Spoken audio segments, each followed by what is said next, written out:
નમસ્કાર વિદ્યાર્થી મિત્રો, સ્વાગત છે તમારું યુટ્યુબ ચેનલની અંદર.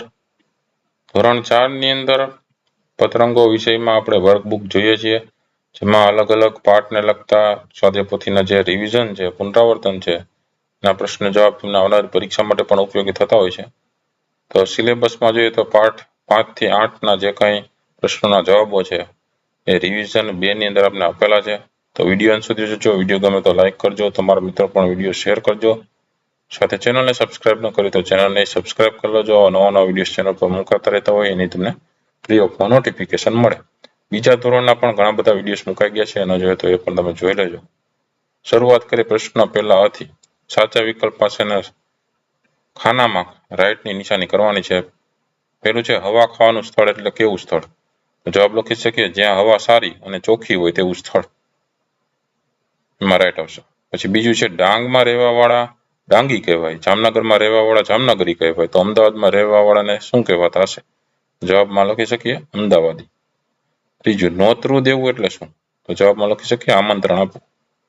ચોથું વાંદરાઓને કેટલા કેળા મળ્યા? તો જવાબમાં લખી શકીએ 2. પાંચમું ભૂલ ભારે પડવી એટલે શું? તો જવાબમાં લખી શકીએ ભૂલના કારણે વાંદરાઓને મુશ્કેલી વધી.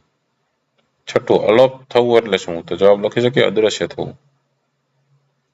પ્રશ્ન છે કૌંસમાં આપેલા શબ્દોમાંથી યોગ્ય શબ્દ પસંદ કરીને ખાલી જગ્યા પૂરવાની છે.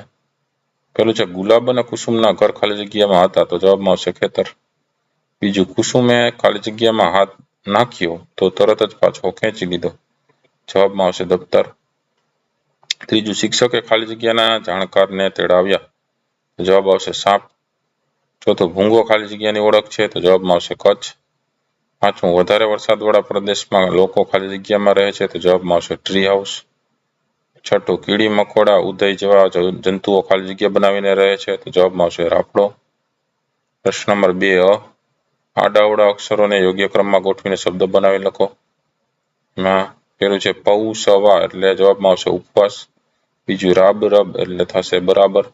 ત્રીજું લોપ એનો જવાબમાં આવશે અલોપ. ચોથું રણામપા એનું થશે પારણા. પાંચમું ગળીંભુ એનું થશે ભૂંગળી. છઠ્ઠું વાડીદી નું થશે દિવાળી. સાતમું રણીંગો નું થશે રંગોળી. આઠમું વાલદી નું થશે દિવાલ. ત્યારબાદ ઓપ્શન ચિત્રને બદલે શબ્દ લખીને વાક્ય બનાવીને લખવાનું છે. પેલું છે એમાં વાંદરા ને પછી કેળા, પછી તો વાંદરાને કેળા બહુ ભાવે છે.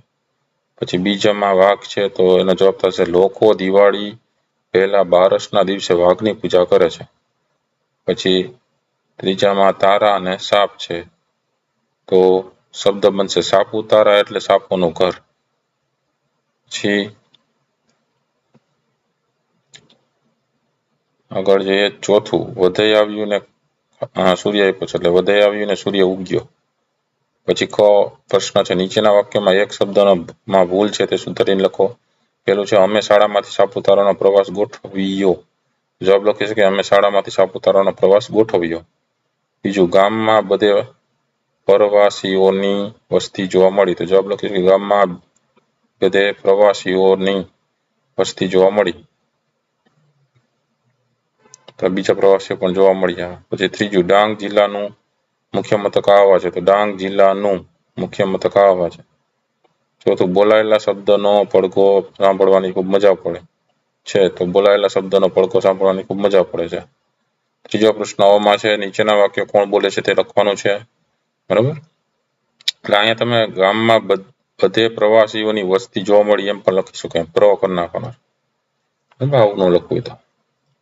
હવે ત્રીજા પ્રશ્નમાં જોઈએ, આમાં પેલું કશુંક કરડ્યું લાગે છે, તો જવાબ આવશે કુસુમ એ. બીજું છે તારી બહેનપણી તો ભારે હોશિયાર, એનો જવાબ મળશે ડોક્ટર એ. ત્રીજું દફતરમાં સાપ છે તેમ ખબર હોવા છતાં ગુલાબ ડરી નહીં, એના જવાબ મળશે આચાર્ય શ્રી એ. પછી છે ઉદાહરણ પ્રમાણે જુદા વાક્યને ગોઠવીને જોડીને લખવાનું છે. એમાં ઉદાહરણ તમને આપ્યું છે ગુલાબ 6થા ધોરણમાં ભણે, કુસુમ 6થા ધોરણમાં ભણે, તો જવાબ શું થઈ જશે ગુલાબ અને કુસુમ 6થા ધોરણમાં ભણે. ત્યાર પછી પેલું જોઈએ અલકાએ પતંગ ચગાવ્યો, સ્મિતાએ પતંગ ચગાવ્યો, તો અલકાએ અને સ્મિતાએ પતંગ ચગાવ્યો. બીજું છે ટપુએ ચિત્રો બનાવ્યા, ડબ્બુએ ચિત્રો બનાવ્યા, તો જવાબ થઈ જશે ટપુએ અને ડબ્બુએ ચિત્રો બનાવ્યા. બીજું છે મીનુએ સકરિયું ખાધું, ચીનુએ સકરિયું ખાધું, તો એનો જવાબ થઈ જશે મીનુએ અને ચીનુએ સકરિયું ખાધું. પ્રશ્ન 4 ઉદાહરણ પ્રમાણે પ્રશ્ન બનાવીને લખો. ઉદાહરણ છે મોહન મોરલી વગાડે છે. પ્રશ્ન થાય છે કોણ મોરલી વગાડે છે? પેલું છે ભીમ બધા ભાત ખાઈ ગયો. તો જવાબ થશે કોણ બધા ભાત ખાઈ ગયું? બીજું છે દેવ દડો પકડવા દોડ્યો. તો જવાબ થશે કોણ દડો પકડવા દોડ્યું? બીજું છે કૂતરાને જોઈ કાકા ડરી ગયા. તો જવાબમાં થશે કૂતરાને જોઈ કોણ ડરી ગયું? પછી ચોથો પ્રશ્ન છે વાંદરાને જોઈ વિજય ઊભી પૂંછડીએ ભાગ્યો. તો જવાબ થઈ જશે વાંદરાને જોઈ કોણ ઊભી પૂંછડીએ ભાગ્યું? પછી બ માં છે પ્રાણીઓના તેમના રહેઠાણ પ્રમાણે સાથે જોડવાના છે. મધમાખી છે એનો મધપૂરો છે. ચકલીનો છે માળો છે. પછી કરોળિયાનો અહીંયા ઝાડુ છે. સિંહને અહીંયા બોર્ડ છે. બરાબર, ગુફા છે. એ રીતે જોડી દેવાના છે. પછી કવાય પછી ચારેય વિભાગમાંથી એક શબ્દ લઈને વાક્ય બનાવી લખવાનું છે. તો એમાંથી વાક્ય જોઈએ. પેલું એક મોટું જંગલ હતું. બીજું 5 મિત્રો નદી કિનારે ગયા. ત્રીજું પતંગો રંગે રૂપાળો હતો. ચોથું ચાલ બધાને જમવા બોલાવું. પ્રશ્ન 5 છે નીચેના પ્રશ્નના ઉત્તર લખો. જેમાં પેલું છે ડાંગના જંગલોમાં ઇમારતી લાકડું શામાંથી મળે છે? તો જવાબ લખી શકીએ ડાંગના જંગલોમાં ઇમારતી લાકડું શાકમાંથી મળે છે. બીજું ડાંગ જિલ્લાનું મુખ્ય મથક કયું છે? તો જવાબ લખી શકીએ ડાંગ જિલ્લાનું મુખ્ય મથક આહવા છે. ત્રીજું ગુલાબ કયા ધોરણમાં ભણતી હતી? તો જવાબ લખી શકીએ ગુલાબ 6ઠા ધોરણમાં ભણતી હતી. ચોથું હર્ષદભાઈની સાયકલ કેવો અવાજ કરતી હતી? તો જવાબ લખી શકીએ હર્ષદભાઈની સાયકલ કીચુડી કીચુડ અવાજ કરતી હતી. પાંચમું કેળા કાચા હોય ત્યારે તેનો રંગ કેવો હોય છે? તો જવાબ લખી શકીએ કેળા કાચા હોય ત્યારે તેનો રંગ લીલો હોય છે. છઠ્ઠું છાલ ઉતારીને ખાઈ શકાય એવા 4 ફળોના નામ લખો. તો જવાબ લખી શકીએ કેળા, સંતરા, મોસંબી અને અનાનસ. સાતમું પંખીઓ શામાં રહે છે? તો જવાબ લખી શકીએ પંખીઓ માળામાં રહે છે. આઠમું પાણીમાં રહેનારા 4 પ્રાણીઓના નામ લખો. તો જવાબ લખી શકીએ મગર, કાચબો, માછલી અને પેંગ્વિન. બરાબર, તો આ અલગ અલગ પ્રશ્નોના જવાબો. વિડીયો ગમ્યો તો લાઈક કરજો અને તમારા મિત્રોને વિડીયો શેર કરજો. સાથે ચેનલને સબસ્ક્રાઈબ ન કરી તો ચેનલને સબસ્ક્રાઈબ કરી લેજો. ફરી પાછા નવા વિડીયો સાથે મળીએ. ત્યાં સુધી નવા જોયેલા વિડીયો જોતા રહેજો, જ્ઞાનમાં વધારો કરતા રહેજો. Thank you very much and take care.